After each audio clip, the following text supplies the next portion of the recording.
தந்தை பெரியாரை பற்றி நமக்கு இருக்கிற கருத்து இருக்கு இல்லையா, அது ஒண்ணும் ஒரு இல்ல. பெரியார் தான், அவர் பெரியார் தான், அதெல்லாம் சரிதான், நமக்கு எல்லாம் தெரிஞ்சதுதான். அப்படிப்பட்ட பெரியாரை தஞ்சையினுடைய இந்த வரலாற்றின் பின்னணியில அவரை வச்சு பாத்தீங்கன்னா ஒண்ணுமே கிடையாது. திராவிட விவசாய தொழிலாளர் சங்கம் ஒரு சங்கத்தை அவர் ஆரம்பிக்கிறார். பெரியாருடைய அமைப்புல ஜனநாயகம்லாம் கிடையாது. நீங்க நம்ம கட்சியில யாரு வேணாலும் யாரை பார்த்து கேள்வி கேட்கிறோம், இஷ்டம் போல பேஸ்புக்ல எழுதுறோம். இவ்வளவு சுதந்திரம் உள்ள ஒரு கட்சி, ஜனநாயகம் இருக்கு. இதுல கேள்வி கேட்கலாம், யாரு வேணா கேள்வி கேட்கலாம். பெரியார் அப்படி கிடையாது. அவர் இப்படி ஒரு திராவிட விவசாய தொழிலாளர் சங்கத்தை 54 ஆரம்பிக்கிறாரு. எங்க முடிவெடுத்தாரு? அப்படிலாம் ஒண்ணு கூடி முடிவெடுத்து பழக்கமே கிடையாது அவங்களுக்கு. நான் திருச்சியில் ஒரு நாள் இருந்த போது இப்படி ஒரு சங்கம் துவக்க வேண்டிய என்ற நினைப்பு எனக்கு தோன்றியது.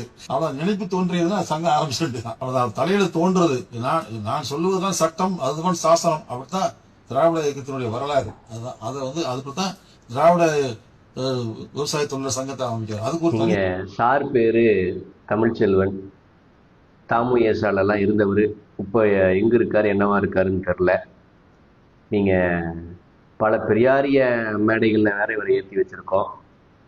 நீங்க இப்போ நாடு இருக்கக்கூடிய சூழல்ல கடந்த 10 ஆண்டுகளாகங்க பாஜகவை தவிர அல்லது நேரடி வலதுசாரிகளை தவிர வேற யாரையும் விமர்சிக்க வேண்டாம் அப்படிங்கிற அடிப்படையில் அந்த புரிதலோடு பெரியாரிஸ்டுகள், பெரியார் இயக்கங்கள் ரொம்ப தெளிவா இருக்காங்க. ஆனா இந்த மாதிரி குட்ட குழப்பிக தொடர்ச்சியாக பெரியாரை சீண்டிக் கொண்டு, இதுல என்னன்னா இதெல்லாம் புது பீஸு. நீங்க இவருக்கு இப்படி ஒரு முகமா, இவருக்குள் இப்படி ஒரு திராவிட ஒவ்வாமையா, பெரியார் ஒவ்வாமையா அப்படிங்கிறது எல்லாருக்குமே இப்பதான் தெரிய வருது. சரி, அவரு கருத்துக்கு போவோம். நீங்க பெரியார் திராவிட விவசாயிகள் சங்கத்தை துவங்கணும்னு அவரா முடிவு செஞ்சுட்டாராம். அதுல உங்களுக்கு ஏப்பா குடையுது? நீங்க பெரியாரினுடைய எல்லா நகர்களுமே பெரியாரால் முடிவு செய்யப்பட்டதுதான். நீங்க பெரியார் சட்ட ரீதியாக சட்ட ஏற்பாட்டுக்காக மணியம்மை அவர்களை திருமணம் செய்யணும்.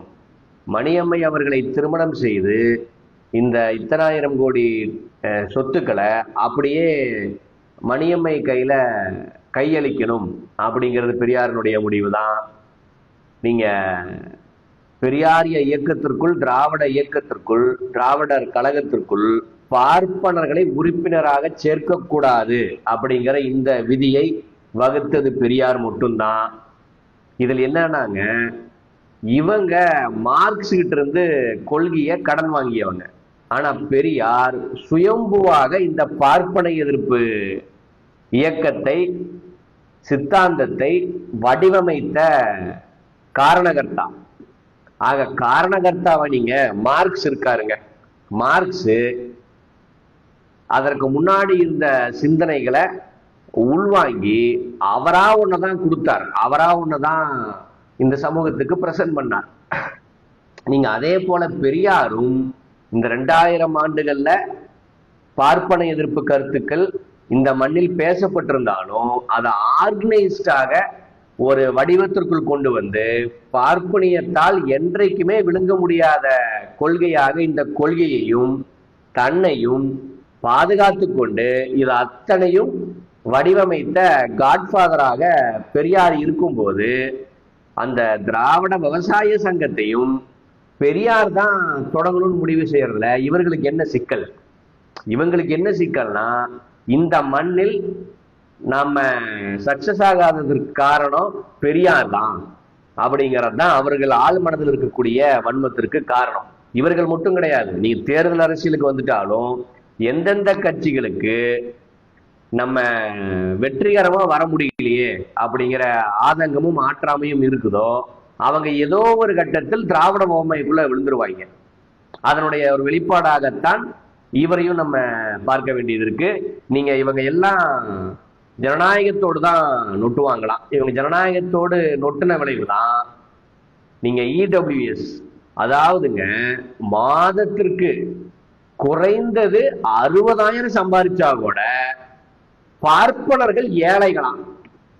அதாவது வருஷத்துக்கு 8 லட்சம் அப்படி சம்பாதிச்சா கூட அவர்கள் ஏழைகள் அப்படின்னு சொல்லிட்டு அந்த இடபிள்யூஎஸ்ஐ ஆதரித்தது இந்த சிபிஎம். நீங்க எல்லாம் கூடி இப்படி பார்ப்பனருடைய கால நக்கறக்கு பெரியார் மாதிரி தன்னிச்சையாக முடிவெடுத்து இந்த சமூகத்திற்காக தன்னலம் இல்லாம எல்லா முடிவுகளையும் பெரியார் எடுக்கலாம். அடுத்தது என்ன சொல்லியிருக்காருன்னு பார்ப்போம். இந்தியர்கள் இந்தியாவை ஆளக்கூடாது, அதுதான் அடிப்படை பிரச்சனை. ஏன்னா இந்தியர்கள் ஆண்டாங்கன்னா பார்ப்பன ஆட்சி தான் இருக்கும். ஆகவே இந்தியர்கள் ஆளக்கூடாது, அமெரிக்காக்காரன் ஆளட்டும், ரஷ்யாக்காரன் ஆளட்டும். இதெல்லாம் வெண்மணியை பத்தி அவர் எழுதின கட்டுரையில இருக்கு சார். நீங்க பாருங்க, இவ்வளவு எப்படி பைத்தியாரத்தனமா யாரும் எழுதுவாங்களான்னு தோணும் நமக்கு. ஆனா பெரியார் இருந்ததுனால நம்ம அப்படிலாம் சொல்லிடக்கூடாது. ஒரு நல்ல மரியாதையான இதெல்லாம் இந்த ராசாங்கிற ஆள் படிக்கணும். பாருங்க எங்க வரலாறுல இதெல்லாம் இதுதான் உண்மையான நிறம். அதாவது இந்தியர்களாக மாறி இந்திய பிரஜையாக மாறி பெரியார விமர்சிக்கக்கூடிய புள்ளிக்கு, அது எப்பவுமே சிபிஎம்ங்கிறது ஒரு பார்ப்பன அடிமை இந்திய அடிமை கட்சி தான், அதுல மாற்று கருத்து இல்லை. அதாவது பெரியார் இந்த மண்ணை இந்தியர்கள் தவிர யார் வேணா ஆளான்னு சொல்லிட்டாராம். அப்படின்னு சொல்லிட்டு அந்த முடிவை இவ்வளவு ஏளனமாக விமர்சிக்கக்கூடிய புள்ளிக்கு இன்னைக்கு இவர் சென்றிருக்கார். அதுல எந்த மாற்று கருத்தும் கிடையாது. இந்த மண்ணை இன்னைக்கு யார் ஆண்டுட்டு இருக்கா? இந்த மண்ணினுடைய ஆட்சி அதிகாரம் யார் கையில் இருக்கு?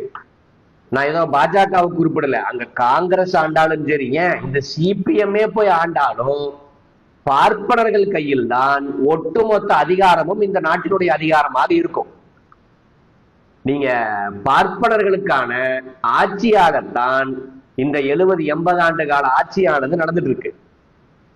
நீங்க இதை சிபிஎம் மறுக்க முடியுமா? நீங்க இந்தியாவில் மட்டும் கிடையாது, சிபிஎம்லயே யாருடைய ஆட்சி? சிபிஎம் தலைவர்கள் ஒரு லிஸ்ட் எடுத்துக்கோங்க, தேசிய தலைவர்கள் அத்தனை பேரும் பார்ப்பனர்களாக இருப்பாங்க. பார்ப்பனர்களின் நலனுக்காக இன்னும் குறிப்பிட்டு சொல்லணும்னாங்க, இந்த மண்ணில் கம்யூனிசம் துளிர்விட்டக்கூடாது அப்படிங்கிற அடிப்படையில் பார்ப்பனர்களால் திட்டமிட்டு உருவாக்கப்பட்ட ஒரு பிரிவு தான் சிபிஎம் அப்படின்னு பகிரங்கமாவே நம்ம சொல்லலாம். நீங்க பெரியாரை நோக்கி இவ்வளவு கொச்சையாக பேச ஆரம்பித்த பிறகு இதை வெளிப்படையாக பேசிதான் ஆகணும் அப்படிங்கிற புள்ளிக்குத்தான் நான் நகர வேண்டியது இருக்கு. வேற இந்த நாடு யாருனுடைய நாடு? முதல்ல இந்த நாடு ஒற்றை நாடா? இது இந்தியாங்கிற ஒரு துணைக்கண்டமாக இருக்கும் காரணத்தால் இங்கே ஒற்றை நாடுங்கிறது ஒண்ணு கிடையாது. இங்கே பல்வேறு தேசியனங்கள் இருக்காங்க. நியாயப்படி தேசியன விடுதலையை பேச வேண்டிய இவர்கள் பார்ப்பன இந்தியாவினுடைய ஏகபோக பிரதிநிதியாக இன்றைக்கு நின்று கொண்டு பெரியார் இந்தியர்கள் இந்தியர்கள்னா பெரியார் என்ன, இந்தியாவில் இருக்கக்கூடிய பிற்படுத்தப்பட்டவர்கள் பட்டியலின மக்கள் ஆளக்கூடாதுன்னு சொன்னாரா? அல்லது இந்தியாங்கிற ஆட்சி முறைக்குள் இவர்கள்லாம் இருக்கக்கூடாதுன்னு சொன்னாரா? இந்தியாங்கிற பெயரை வைத்துக் கொண்டு பார்ப்பனர்கள் தாப்பா ஆளுவாங்க. ஆக அப்படி ஒரு பார்ப்பன ராஜ்யம் இங்கே நடப்பதற்கு வேற எவனும் ஒன்னிலக இந்தியா சீனா போரு. அப்ப பெரியார் என்ன சொல்றாருன்னா, என் மக்களினுடைய சூத்திர பட்டம் பஞ்சம பட்டம் ஒழியணும்னா இந்த சீனாக்காரன் வந்தா அது ஒழியும்னா சீனாக்காரன் கூட வந்துட்டு போகட்டுமே அப்படிங்கிறது தான் பெரியாரினுடைய பார்வையாக இருந்துச்சு. இன்னொன்னு, நம்ம வருடம் இந்திய சுதந்திரத்தை கொண்டாடுறோம். அதை ஒட்டியும் பெரியார் என்ன சொல்றாருன்னா, இங்க எத்தனையோ மன்னர்கள் ஆண்டாங்க, எத்தனையோ ராஜ்யங்கள் வந்துச்சு. அப்படி இப்போ ஒரு சமீபமா ஒரு 200-300 வருஷமா வெள்ளக்காரன் வந்திருக்கான், அவன் கிளம்பி போறான். ஆனா நான் எப்போதும் போல பார்ப்பானுக்கு அடிமையாகத்தான் இந்த மண்ணில் வாழ போறேன். இது எப்படி எனக்கான சுதந்திரமாக இருக்கும்? இது பார்ப்பன பணியாக்கான சுதந்திரம் அப்படிங்கறதுதான் பெரியாருடைய பார்வை. அதுல எந்த மாற்று கருத்தும் கிடையாது. நீங்க உண்மையான பார்ப்பன எதிர்ப்பை பேசக்கூடிய, உண்மையான மானரோசம் இருக்கக்கூடிய பார்ப்பனர் அல்லாத ஒருத்தனுடைய பார்வை இதுவாகத்தான் இருக்க முடியும். ஆனா இடபிள்யூஎஸ் பத்தி எந்த கருத்தும் சொல்லாம இதே தமிழ்ச்செல்வன் இடபிள்யூஎஸ் பத்தி ஆட்ட வேண்டியதுதானே. 60,000 சம்பளம் வாங்கினாலும் அவர்கள் ஏழைகள் தான் அப்படின்னு நிறுவுங்களேன்.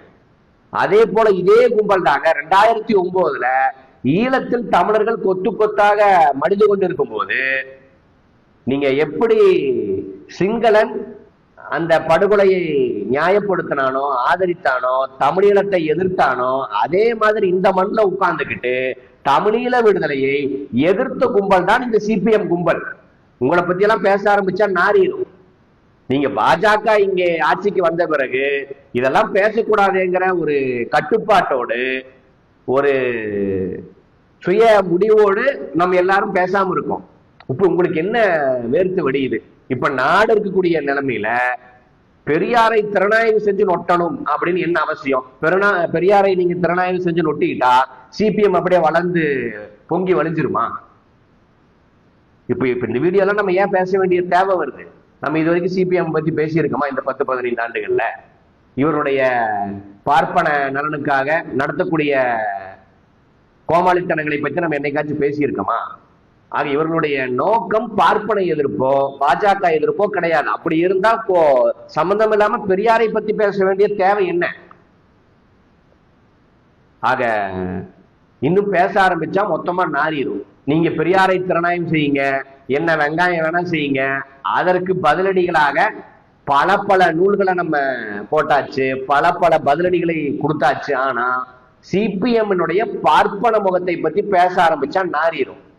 ஆக இருக்கக்கூடிய சூழலை புரிந்து கொண்டு தோழர்கள் தங்களுடைய வேலை திட்டத்தை பாஜக எதிர்ப்பு வேலை திட்டமாக, பாசிச எதிர்ப்பு வேலை திட்டமாக வடிவமைத்துக் கொள்ளுமாறு பணிவன்போடு கேட்டுக்கொள்றோம்.